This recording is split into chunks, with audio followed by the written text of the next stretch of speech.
Previous class में इस बात पर डिस्कशन हुआ था कि किस तरीके से सिलेबस को आगे प्रोसीड करेंगे। तो उस समय इस बात पर भी चर्चा हुई थी कि हम अगली क्लास 12th की क्लास लेंगे जिसमें इलेक्ट्रोस्टैटिक का पोर्शन स्टार्ट करेंगे। 12th का सिलेबस वास्तव में 4 पार्ट में डिवाइड है।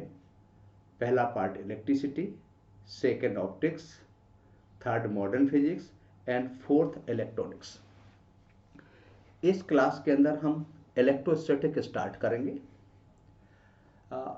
फिजिक्स का जैसा कि मैंने कहा था बहुत सारी ब्रांचेज के अंदर डिवाइड है।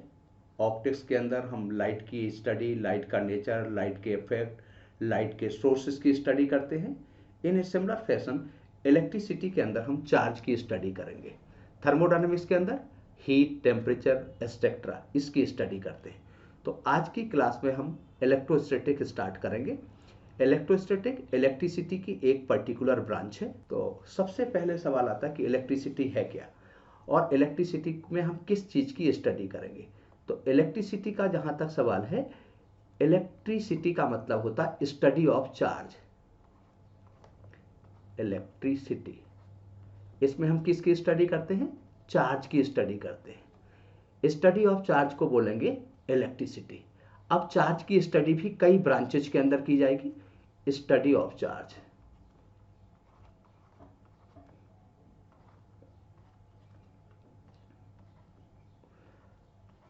इस चार्ज की स्टडी हम बहुत सारी ब्रांच के अंदर करेंगे। रेस्ट चार्ज की स्टडी करेंगे, उसको बोलेंगे इलेक्ट्रोस्टैटिक। मूविंग चार्ज की स्टडी करेंगे, उसको बोलेंगे करंट इलेक्ट्रिसिटी। और जिसमें हम मूविंग और स्टैटिक की कलेक्टिव स्टडी करेंगे उसको बोलेंगे इलेक्ट्रोमैग्नेटिक इंडक्शन। आज की क्लास हमें सबसे पहले चार्ज पे बात करना है कि चार्ज क्या है। तो चार्ज वास्तव में मैटर की कैरेक्टरिस्टिक प्रॉपर्टी है। Charge is the characteristic property of matter, जिससे इलेक्ट्रिक और मैग्नेटिक इफेक्ट को देखा जाएगा। किसको कौन सा इफेक्ट देखा जाएगा? इलेक्ट्रिक और मैग्नेटिक इफेक्ट। आपको आइडिया होगा कि चार्ज पार्टिकल इलेक्ट्रिक फील्ड और मैग्नेटिक फील्ड दोनों से डिफ्लेक्ट होते हैं। अनचार्ज particle can't be deflected by electric and magnetic field. सबसे पहला क्वेश्चन आएगा कि चार्ज का ओरिजिन कैसे होता है, चार्ज का कॉन्सेप्ट क्या है। तो चार्ज का जो कॉन्सेप्ट है वो concept of charge based on the transfer of electron. Concept of base किस पे बेस्ड है? कौन? Transfer of electron. इलेक्ट्रॉन्स के ट्रांसफर्स पर चार्ज का कॉन्सेप्ट बेस्ड। अगर हम देखें तो एटम कैसा होता है, आपको आइडिया है कि एटम इलेक्ट्रिकली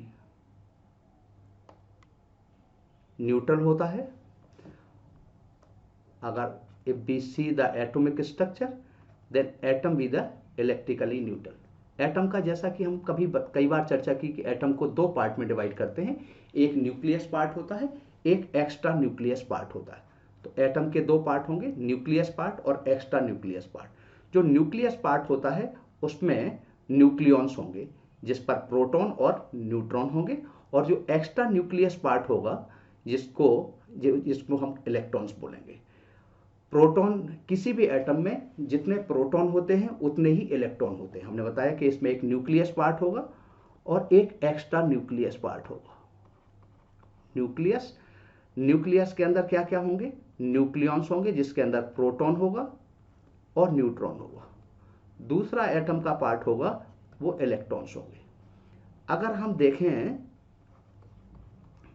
तो नॉर्मल स्टेट में जितने इलेक्ट्रॉन्स होते हैं किसी एटम में उतने ही प्रोटॉन होते हैं। तो एटम इलेक्ट्रिकली क्या होता है? न्यूट्रल होता है। न्यूट्रल होने का मतलब प्रोटॉन पर जितना पॉजिटिव चार्ज होगा इलेक्ट्रॉन पर उतना ही नेगेटिव चार्ज होगा। Atom be the electrically neutral.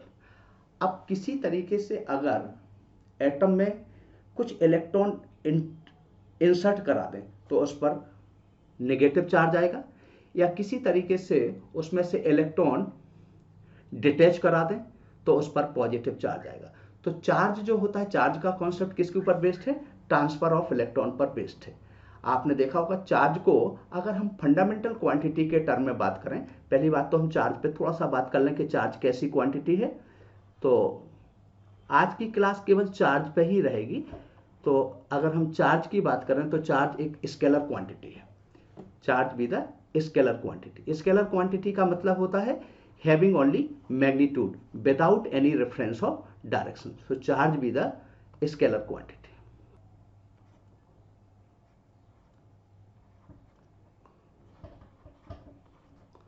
Charge कैसी क्वांटिटी है? स्केलर क्वांटिटी है। अगर हम फंडामेंटल टर्म में देखें तो भी हम अभी चार्ज को डिवाइड करेंगे। तो चार्ज कैसी क्वांटिटी है? पहला हमने बताया कि charge be the scalar quantity. Scalar quantity means having only magnitude without any reference of direction. Charge positive भी होगा और नेगेटिव भी होगा। पॉजिटिव चार्ज कहने का मतलब क्या है? अगर चार्ज पॉजिटिव है इसका मतलब इलेक्ट्रॉन की डेफिशिएंसी है। नेगेटिव चार्ज कहने का मतलब है कि इलेक्ट्रॉन यहां पर एक्सेस में है। यहां पे क्या होगा? डेफिशिएंसी ऑफ इलेक्ट्रॉन होगा। यहां पे क्या होगा? एक्सेस ऑफ इलेक्ट्रॉन होगा। डेफिशिएंसी ऑफ इलेक्ट्रॉन कहने का मतलब कि यहां पर मास, एटम का मास पार्शियली डिक्रीज हो जाएगा और यहां पर मास पार्शियली क्या होगा? इंक्रीज होगा। अब सवाल आता है कि जब भी चार्ज के अंदर कुछ चेंज आएगा तो मास के अंदर भी चेंज आएगा। जैसा कि हमने बताया कि मास पार्शियली इंक्रीज होगा और मास पार्शियली डिक्रीज होगा। अगर हम फंडामेंटल क्वांटिटी के टर्म में चार्ज की बात करें तो charge be the derived quantity. As you know that in all over physics only 7 quantities are the fundamental quantity. Electricity का फंडामेंटल क्वांटिटी करंट होता है। तो charge equal to current into time. Current is the fundamental quantity, time is also fundamental quantity. और इन दो quantity के product से एक न्यू क्वांटिटी जनरेट होगी जिसको चार्ज कहेंगे। तो charge be the derived quantity. इसका अगर हम ऐसा यूनिट निकालें तो चार्ज का ऐसा यूनिट होगा एम्पियर इंटू सेकेंड, जिसको हम बोलेंगे कूलम। सीजीएस का जहां तक पार्ट है, सीजीएस इलेक्ट्रिसिटी वगैरह में दो पार्ट में डिवाइड होता है। एक होता है ईएसयू। ईएसयू का मीन्स इलेक्ट्रोस्टैटिक यूनिट। दूसरा होता है ईएमयू। ईएमयू का means electromagnetic unit. Electrostatic unit में जब चार्ज को मेजर करोगे तो इसको बोलोगे stat coulomb.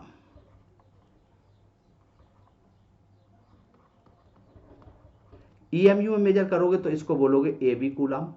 So abcoulomb is the unit of charge in the CGS system, electromagnetic unit. This is the A. Statcoulomb को कहीं कहीं फ्रैंकलिन भी कहा गया है। और 1 कूलम इक्वल टू कितना होगा? 1 coulomb is equal to 3 into 10 to the power 9 statcoulomb.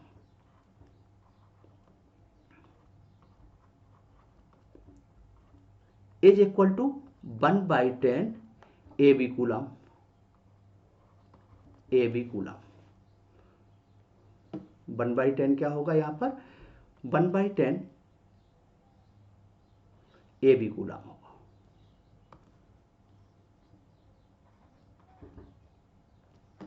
Is it clear? So ampere into second is called coulomb. So charge कैसी क्वांटिटी है? Scalar quantity. स्केलर क्वांटिटी है। और सेकेंड ये कैसी quantity है? Derived quantity. Third point हम charge के बारे में लिख रहे हैं। थर्ड पॉइंट है charge with the quantised quantity. क्वांटाइड quantity कहने का मतलब कि any physical quantity set to be quantised if it has some discrete value rather than continuous. Charge with the quantised quantity. क्वांटाइड quantity का मतलब हो गया कि इसकी वैल्यू कुछ डिस्क्रीट टर्म में होगी, कुछ स्टेप्स के अंदर होगी। और चार्ज का क्वांटा क्या होता है? इलेक्ट्रॉनिक चार्ज होता है। क्यू इक्वल टू क्या लिखते हैं? Plus minus n into e. N यहां पर इंटीजर नंबर है एंड ई इलेक्ट्रॉनिक चार्ज है। एन कैसा? एन किसका फंक्शन है? N be the integer number and e be the electronic charge.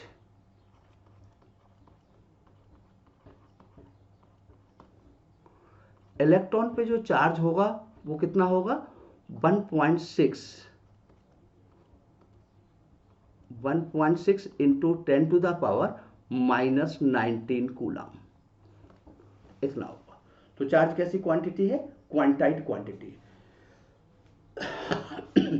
क्वांटाइड quantity, इसके सपोर्ट में एक एक्सपेरिमेंट है मिल्किन वाइल्ड ड्रॉप एक्सपेरिमेंट, चार्ज के क्वांटाइजेशन को प्रूव करता है। हालांकि इससे इलेक्ट्रॉनिक चार्ज से कम वैल्यू भी पॉसिबल है, जिसको क्वार्क्स बोलते हैं, अप क्वार्क डाउन क्वार्क, पर इसकी स्टडी हम इस पर्टिकुलर क्लास में इसलिए नहीं करेंगे कि उसका आईआईटी से भी और स्कूल लेवल के एग्जामिनेशन से कोई लेना देना नहीं है, इसलिए उस पर बात नहीं करेंगे। तो हमने देखा चार्ज कैसी क्वांटिटी है। चार्ज का इसके पहले हमने यूनिट देखा था, state coulomb, F coulomb, coulomb, इनमें आपस में रिलेशन देखा था, relation amongst coulomb, state coulomb and F coulomb. Charge का जो सबसे बड़ा यूनिट होता है अभी तक वो फेराडे होता है, जिसका मतलब होता है 96500 कूलाम। अब सवाल आता है कि चार्ज कैसी क्वांटिटी है, तो चार्ज कंजर्व क्वांटिटी है। कंजर्व क्वांटिटी का मतलब होता है किसी भी आइसोलेटेड सिस्टम पर या किसी भी आइसोलेटेड बॉडी पर टोटल चार्ज कांस्टेंट होता है। ये कैसी क्वांटिटी है? Conserve quantity. कंजर्व क्वांटिटी का मतलब charge can not be created, can not be destroy. So conserve quantity का मुझसे कोई पूछे तो मैं सिंपल मीनिंग बताऊंगा कि चार्ज कैसी क्वांटिटी है, एक आपका किसी भी आइसोलेटेड सिस्टम पर टोटल चार्ज हमेशा कांस्टेंट होगा, और इलेक्ट्रोस्टैटिक की जितनी भी फिनोमेना होंगी वो सभी की सभी फिनोमेना कंजर्वेशन ऑफ चार्ज को ओबे करेंगे। जैसे ग्लास की रॉड को सिल्क पर रब कर दिया, से ग्लास से 2 इलेक्ट्रॉन सिल्क में ट्रांसफर हो गए, जिसमें इलेक्ट्रॉन न्यूक्लियस के द्वारा वीकली बाउंड होंगे, वो सेकेंड बॉडी में ट्रांसफर हो जाएंगे। तो ग्लास से 2 इलेक्ट्रॉन सिल्क में ट्रांसफर हो गए, तो ग्लास पर 2 इलेक्ट्रॉन के इक्वल पॉजिटिव चार्ज आएगा, सिल्क पर 2 इलेक्ट्रॉन के इक्वल नेगेटिव चार्ज आएगा। बिफोर रबिंग ग्लास पे चार्ज जीरो था, सिल्क पे भी जीरो था, यानी बिफोर रबिंग चार्ज का एल्जेब्रिक सम जीरो था। आफ्टर रबिंग +2e -2e करेंगे तब भी चार्ज का एल्जेब्रिक सम कितना आएगा? जीरो। एल्जेब्रिक सम इसलिए कह रहा हूं because charge with the scalar quantity. दूसरा एग्जांपल दे रहा हूं, जैसे कंजर्वेशन का, जैसे कोई हमने ये न्यूक्लियस ले लिया और इस न्यूक्लियस के ऊपर गामा रे का बम्बार्डमेंट किया। ये हमने गामा रे का बम्बार्डमेंट किया, गामा रे का बम्बार्डमेंट किया तो यहां इलेक्ट्रॉन और उसका एक एंटी पार्टिकल पोजिट्रॉन आ गया, इलेक्ट्रॉन और उसका एंटी पार्टिकल हो गया पोजिट्रॉन। तो जैसा कि हमने कहा था कंजर्व क्वांटिटी के ऊपर, न्यूक्लियस के ऊपर हमने गामा रे का बम्बार्डमेंट किया। गामा रे पर कोई चार्ज नहीं होता है क्योंकि इलेक्ट्रोमैग्नेटिक वेव इलेक्ट्रिकली न्यूट्रल होती। न्यूक्लियस के साथ इंटरेक्ट हुआ तो एक पार्टिकल आया जिसका नाम इलेक्ट्रॉन है, और इसका एक एंटी पार्टिकल है जिसका नाम पोजिट्रॉन है। तो बताओ रिएक्शन के पहले टोटल चार्ज कितना था? जीरो, क्योंकि गामा रे पे टोटल चार्ज जीरो होगा। इलेक्ट्रॉन पोजिट्रॉन पे जितना नेगेटिव चार्ज है उतना ही पॉजिटिव चार्ज, इसका भी एल्जेब्रिक सम जीरो है। इस पर्टिकुलर फिनोमेना को बोलते हैं पेयर प्रोडक्शन। ये कंजर्वेशन ऑफ चार्ज का बेस्ट एग्जाम्पल है। यहां से ये भी पता चल रहा आपके एनर्जी किसके अंदर कन्वर्ट हो रही? मास के अंदर कन्वर्ट हो रही। पर पेयर प्रोडक्शन या पेयर एनिहिलेशन के लिए mass and energy are simultaneously conserve, not separately. Electron की डिस्कवरी जे थॉमसन ने की थी, पोजिट्रॉन की डिस्कवरी एंडरसन ने की थी। इलेक्ट्रॉन पर जितना नेगेटिव चार्ज होगा पोजिट्रॉन पर उतना ही पॉजिटिव चार्ज। कई बच्चों के दिमाग में ये बात आती होगी कि इलेक्ट्रॉन की जगह पोजिट्रॉन की जगह प्रोटॉन क्यों नहीं ले सकते, क्योंकि जितना इलेक्ट्रॉन पर नेगेटिव चार्ज होता है उतना ही प्रोटॉन पर भी पॉजिटिव चार्ज होता है। पर मास के अंदर फर्क आ जाएगा। किसके अंदर फर्क आएगा? इलेक्ट्रॉन और पोजिट्रॉन का मास इक्वल होता है, लेकिन प्रोटॉन का मास इलेक्ट्रॉन के रिस्पेक्ट में बहुत ज्यादा होता है। आपको पता होगा अगर हम एटम्स के फंडामेंटल पार्टिकल देखें तो सबसे ज्यादा मास न्यूट्रॉन का होता है, फिर प्रोटॉन का होता है, और सबसे लाइटेस्ट पार्टिकल इलेक्ट्रॉन होता है। पेयर एनिहिलेशन करेंगे तो क्या लेंगे? एक इलेक्ट्रॉन ले लिया और उसके साथ एक पोजिट्रॉन ले लिया और इसको कंबाइन किया तो 2 टाइम्स ऑफ गामा रे आएगा, 2 ऑफ गामा रे। 2 क्यों आता है? वो मॉडर्न फिजिक्स का पार्ट है। एक तो इलेक्ट्रॉन पोजिट्रॉन के कॉम्बिनेशन से आता है और एक न्यूक्लियर ट्रांजिशन से, लेकिन उस पर अभी चर्चा नहीं करेंगे। आप देखेंगे इस चार्ज का एल्जेब्रिक सम जीरो है, गामा रे का चार्ज भी जीरो है, तो गामा 0 × 2 करेंगे तो भी जीरो आएगा। इस पर्टिकुलर फिनोमेना को पेयर एनिहिलेशन। एक और बात है, पेयर प्रोडक्शन और पेयर एनिहिलेशन के लिए कंडीशन है कि गामा रे की एनर्जी 1.02 मेगा इलेक्ट्रॉन वोल्ट से ज्यादा होना चाहिए। एनर्जी ऑफ गामा रे कितना होना चाहिए? 1.02 मेगा इलेक्ट्रॉन वोल्ट से ग्रेटर होगी, तभी पेयर प्रोडक्शन पेयर एनिहिलेशन होगा। इस रिएक्शन से ये पता चलता है केमिस्ट्री की कोई भी रिएक्शन ऐसी नहीं है जो कंजर्वेशन ऑफ चार्ज को अवे ना करे। इलेक्ट्रोस्टैटिक की सारी फिनोमेना, चाहे वो कंडक्शन हो, इंडक्शन हो, फ्रिक्शन हो, सभी की सभी फिनोमेना कंजर्वेशन ऑफ चार्ज को, न्यूक्लियर की सारी फिनोमेना कंजर्वेशन ऑफ चार्ज को फॉलो करेगी। तो चार्ज कैसी क्वांटिटी है? आपको एक बात पता चला कि चार्ज कैसी क्वांटिटी है, स्केलर क्वांटिटी है, ड्राइव क्वांटिटी है, क्वांटाइड क्वांटिटी है। क्वांटाइड क्वांटिटी के सपोर्ट में एक्सपेरिमेंट मिल्किन वाइल्डॉफ एक्सपेरिमेंट है। इसके बाद पता चला कि चार्ज कैसी quantity, conserve quantity. Conserve quantity के बाद अगर हम चार्ज की बात करें तो चार्ज इनवेरिएंट क्वांटिटी है। इनवेरिएंट क्वांटिटी कहने का मतलब होता है कि चार्ज का मैग्नीट्यूड वेलोसिटी पर डिपेंड नहीं करता है। चार्ज कैसी क्वांटिटी है, नेक्स्ट पॉइंट लिख रहा हूं, इनवेरिएंट क्वांटिटी।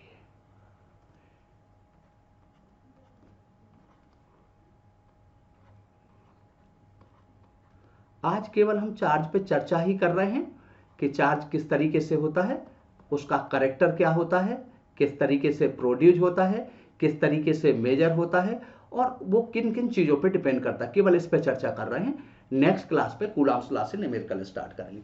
तो चार्ज इनवेरिएंट क्वांटिटी का मतलब होता है कि चार्ज का मैग्नीट्यूड वेलोसिटी के ऊपर डिपेंड नहीं करता है। अगर कोई पार्टिकल रेस्ट में है तब भी उतना ही चार्ज होगा, कांस्टेंट वेलोसिटी से मूव करेगा तब भी उतना ही चार्ज होगा, और अगर रिलेटिविस्टिक रेंज में मूव करेगा तब भी चार्ज का मैग्नीट्यूड चेंज नहीं होगा। इनवेरिएंट क्वांटिटी का मतलब होता है any physical quantity be the invariant if that quantity independent of velocity. So charge का मैग्नीट्यूड वेलोसिटी का फंक्शन नहीं, here v means velocity, charge का मैग्नीट्यूड वेलोसिटी के साथ वेरी नहीं करेगा। अगर हम मैकेनिक्स में इससे कंपेयर करें तो मैकेनिक्स में जो मास का रोल होता है वही इलेक्ट्रोस्टैटिक में चार्ज का रोल होता है। इससे चार्ज का जो एनालॉग स्टडी होती है मैकेनिक्स में वो मास के साथ होती है।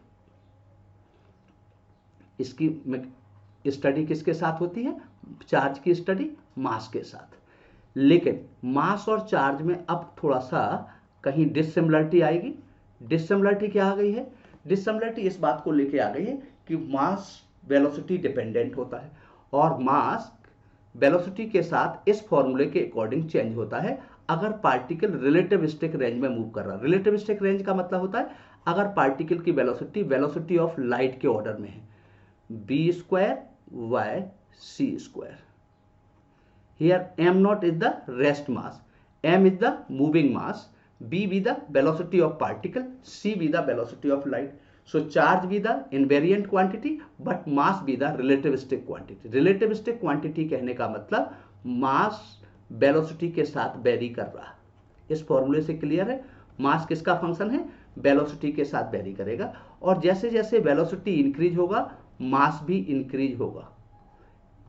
इसका मतलब mass be the velocity dependent. हम लोग सोचें कि हम लोग दौड़ते हैं फिर हमारा मास क्यों चेंज नहीं होता, क्योंकि हमारी वेलोसिटी ऑफ लाइट के रिस्पेक्ट में बहुत कम होगा। So b upon C tends toward 0 होगा, so m equal to m not होगा। So there is no difference between moving mass and rest mass. तो मूविंग मास और रेस्ट मास में कब कोई डिफरेंस नहीं होगा, when b very very less as compare to c। इसको बोलते हैं नॉन रिलेटिविस्टिक रेंज। लेकिन अगर पार्टिकल की वेलोसिटी ऑफ लाइट के ऑर्डर में है तब आपका मास वेलोसिटी के साथ वेरी करेगा। दूसरी डिसिमिलरिटी होगी कि चार्ज पॉजिटिव भी होगा नेगेटिव भी होगा लेकिन मास ऑलवेज पॉजिटिव होगा। तो चार्ज कैसी क्वांटिटी हो गई है, इनवेरिएंट क्वांटिटी आ गई। अब आता है कि चार्ज अगर रेस्ट चार्ज है तो उसके साथ कौन सा फील्ड होगा, मूविंग चार्ज है तो कौन सा होगा। तो अगर चार्ज रेस्ट में है, रेस्ट में मतलब ये कोई चार्ज है आपका और सपोज करो कि इसकी वेलोसिटी 0 है, अगर चार्ज रेस्ट में है तो उसके साथ ओनली इलेक्ट्रिक फील्ड होगा। Stationary charge produce only electric field. Is it clear, stationary charge consist only electric field. If charge is moving, this is the charge moving with constant velocity, charge is moving with the constant velocity, then it consist electric field along with magnetic field. इसके साथ electric field भी होगा और magnetic field होगा। अगर charge acylated है, velocity variable है। Velocity variable होने का मतलब आइदर एसिलेटेड होगा या रिटार्डेड होगा। तो इसके साथ इलेक्ट्रिक फील्ड भी होगा, मैग्नेटिक फील्ड भी होगा, और ये इलेक्ट्रोमैग्नेटिक वेव को रेडिएट करेगा। इलेक्ट्रिक फील्ड होगा, इसके साथ क्या क्या एसोसिएटेड होगा, इलेक्ट्रिक फील्ड भी होगा, मैग्नेटिक फील्ड होगा, और साथ ही साथ इसके साथ इलेक्ट्रोमैग्नेटिक वेव होगा। इलेक्ट्रोमैग्नेटिक वेव का मतलब होता है, इससे ये भी पता चला कि इलेक्ट्रोमैग्नेटिक वेव कैसे आता है, ये चार्ज है और वेलोसिटी हमने कहा यहां वेरिएबल है, तो इसके साथ होगा electric field, magnetic field as well as radiate electromagnetic wave. Electromagnetic wave जो इलेक्ट्रिक और मैग्नेटिक फील्ड से डिफ्लेक्ट नहीं होती, इलेक्ट्रिकली न्यूट्रल होती हैं, और इसके ट्रांसमिशन के लिए मीडियम रिक्वायर्ड नहीं होता। आपने देखा होगा 11th की क्लास में कि मीडियम के बिहाफ पर वेव्स को दो पार्ट में डिवाइड करते हैं, एक तो मैकेनिकल वेव कहलाता है जिसके ट्रांसमिशन के लिए मीडियम रिक्वायर्ड होता है, दूसरा होता है नॉन मैकेनिकल वेव और इलेक्ट्रोमैग्नेटिक वेव, इसके ट्रांसमिशन के लिए मीडियम रिक्वायर्ड नहीं होता। इसका मतलब इलेक्ट्रोमैग्नेटिक वेव्स, कोई पूछे कि इलेक्ट्रोमैग्नेटिक वेव कैसे प्रोड्यूस होती है, तो आप कहेंगे एसिलेटेड चार्ज और retarded charge, oscillating oscillating charge, इन सब के द्वारा आपका इलेक्ट्रोमैग्नेटिक वेव और का ओरिजिन होता है। इलेक्ट्रोमैग्नेटिक वेव में देखें तो सबसे ज्यादा एनर्जी की जो रे होती वो होती गामा रे। इसके बाद क्या आता, एक्स रे, हालांकि ये आने वाले टॉपिक में कभी पढ़ाया जाएगा, अल्ट्रावायलेट, फिर आएगा विजिबल, इंफ्रारेड,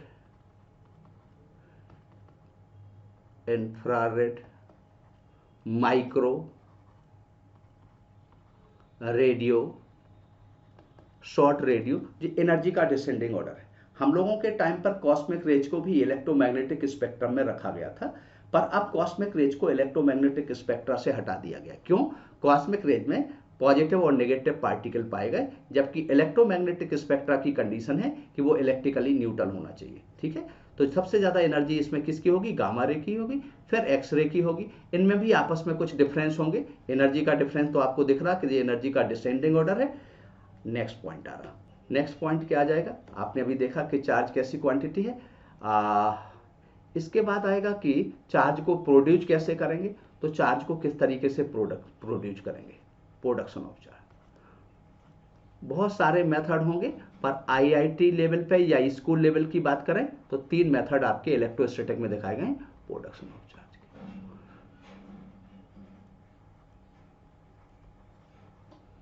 के। एक तो होगा आपका फ्रिक्शन, दूसरा होगा कंडक्शन, तीसरा होगा इंडक्शन। Friction,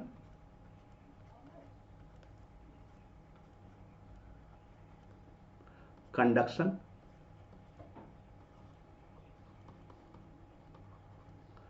and induction.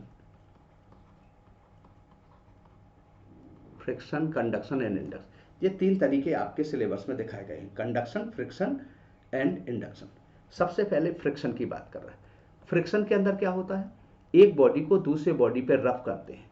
तो जब एक बॉडी को दूसरे बॉडी पर रब करते हैं तो इसके लिए कंडीशन है कि दोनों बॉडी इंसुलेटिंग होना चाहिए। पहली condition, both body should be insulating. अगर इसमें से एक भी कंडक्टिंग बॉडी है तो फ्रिक्शन की फिनोमेना नॉट अकर। तो एक बॉडी को जब हम दूसरी बॉडी पे रब करेंगे, यानी दो इंसुलेटेड बॉडी एक दूसरे पे रब करेंगे, तो एक बॉडी जिसमें इलेक्ट्रॉन न्यूक्लियस के द्वारा वीकली बाउंड होंगे वो सेकेंड बॉडी पर ट्रांसफर हो जाएंगे। तो एक बॉडी पर जितना पॉजिटिव चार्ज होगा फ्रिक्शन के बाद, सेकेंड बॉडी पर इक्वली नेगेटिव चार्ज होगा। इसका मतलब होता है बिफोर रबिंग चार्ज का एल्जेब्रिक सम 0 होगा, आफ्टर रबिंग भी चार्ज का एल्जेब्रिक सम 0 होगा। पहली कंडीशन क्या है, both bodies should be insulating.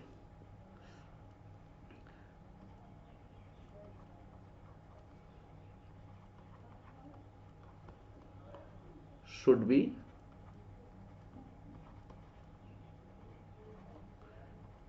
Insulating, non conducting होना चाहिए दोनों body. Is it clear? Second point, friction की सेकेंड पॉइंट आएगा कि ये किसको ऑबे करेगा, कंजर्वेशन ऑफ चार्ज को ऑबे करेगा। किसको ऑबे करेगा, कंजर्वेशन ऑफ चार्ज को ऑबे करेगा। फ्रिक्शन का second point obey COC. COC का मतलब conservation of charge. Conservation of charge को ऑबे करने का मतलब बिफोर रबिंग चार्ज का algebraic sum, after rubbing charge का अलजेब्रिक सम इक्वल आएगा, तो ये COC को ओबे करेगा। ये तो फ्रिक्शन की बात है। दूसरा पॉइंट है आपका कंडक्शन। कंडक्शन की जब बात करेंगे तो इसमें at least one body should be conducting, एक बॉडी इसमें कम से कम कंडक्टिंग होगी। फ्रिक्शन में एक चीज और देखा आपने, एक बॉडी पर जितना पॉजिटिव चार्ज है सेकेंड बॉडी पर उतना ही नेगेटिव चार्ज होगा।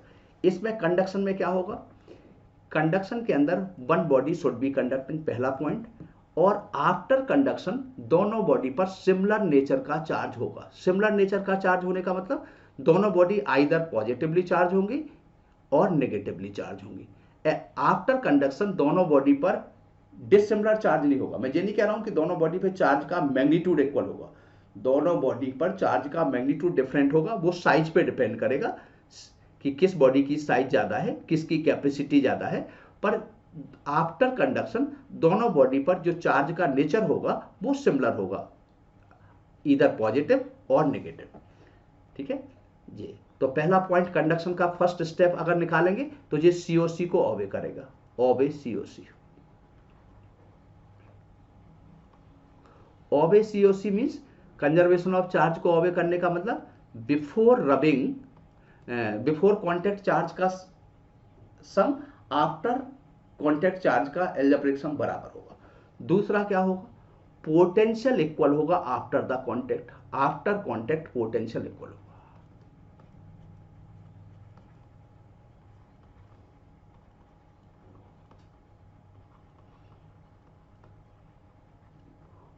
आफ्टर कॉन्टेक्ट पोटेंशियल इक्वल होगा, बिफोर कॉन्टेक्ट पोटेंशियल डिफरेंट होगा, और चार्ज हमेशा हाई पोटेंशियल से, जहां तक पॉजिटिव चार्ज का सवाल है, हाई पोटेंशियल से लो पोटेंशियल की ओर फ्लो होगा। चार्ज ऑलवेज फ्लो होगा from high potential to low potential. After contact क्या होगा, हाई पोटेंशियल से चार्ज लो पोटेंशियल की ओर फ्लो होगा, तब तक फ्लो होगा जब तक कि दोनों का पोटेंशियल इक्वल नहीं होगा। तीसरा, दोनों बॉडीज पर सिमिलर नेचर का चार्ज होगा।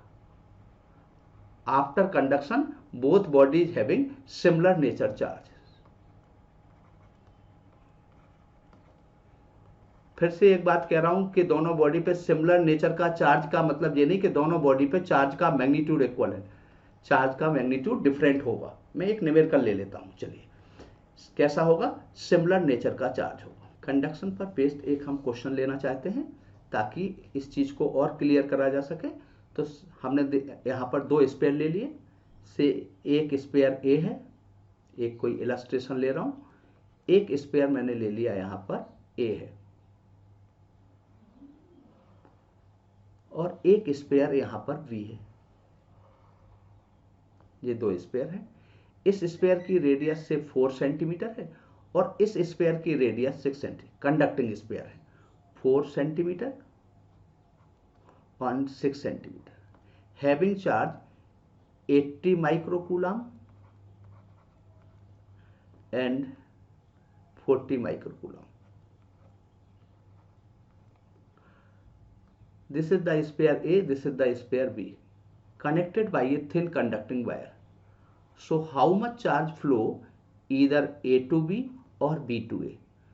तो चार्ज का फ्लो जैसा कि मैं अभी बता चुका हूं, कौन डिसाइड करेगा, चार्ज का फ्लो चार्ज का मैग्नीट्यूड डिसाइड नहीं करेगा, चार्ज का पोटेंशियल डिसाइड करेगा। कौन सा चीज डिसाइड करेगा, चार्ज का पोटेंशियल।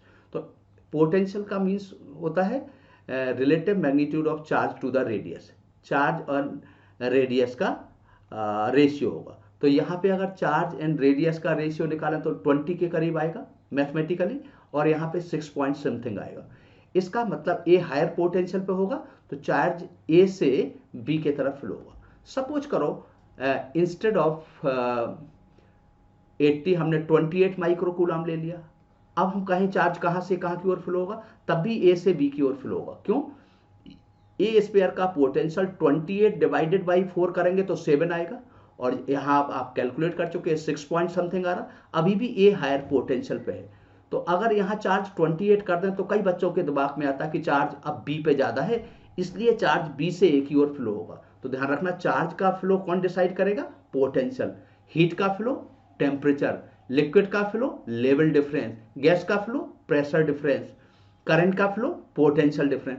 इसका मतलब ए हायर पोटेंशियल पे है। तो अब इतना तो क्लियर हो गया कि चार्ज कहाँ से कहाँ की ओर फ्लो होगा, चार्ज फ्लो होगा A to B, because A B the higher potential.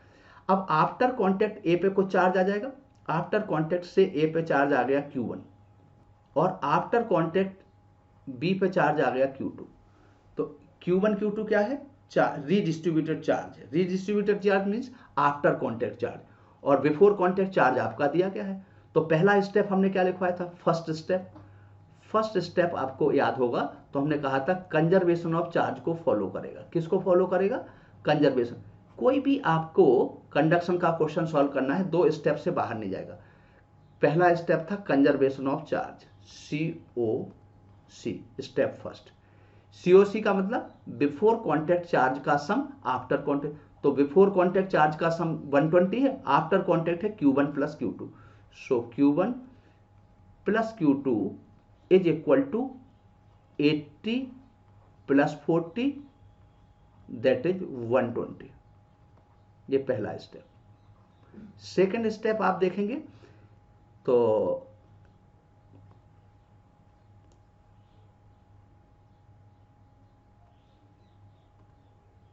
Second step होगा potential equal after the contact, before the contact नहीं होगा। पोटेंशियल इक्वल क्या होगा, आफ्टर द कॉन्टेक्ट, क्योंकि बिफोर कॉन्टेक्ट इस पर पोटेंशियल 20 के करीब था, मैग्नीट्यूड वाइज बात करें इस पे 6.6 था।